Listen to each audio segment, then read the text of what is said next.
If you just got your Samsung Odyssey G9 or want to get the absolute best picture quality, here's how to fine-tune it. First, head into the monitor menu using the buttons under the screen. Start with brightness. Set it around 50%.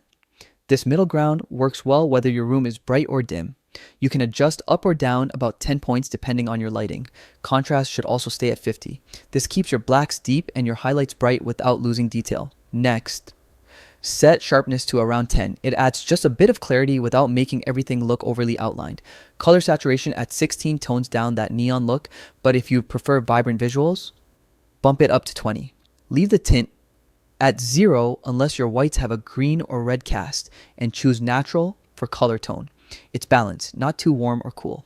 For HDR content, on Windows 10 or 11, make sure Auto HDR is enabled. Then run the HDR calibration wizard, adjusting sliders so highlights don't blow out and shadows retain detail.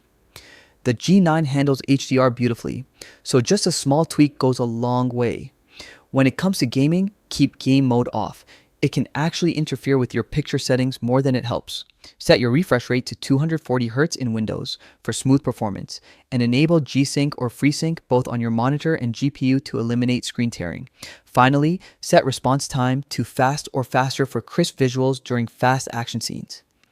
With these settings, your Odyssey G9 will look stunning, perform flawlessly, and give you the ultimate gaming or viewing experience.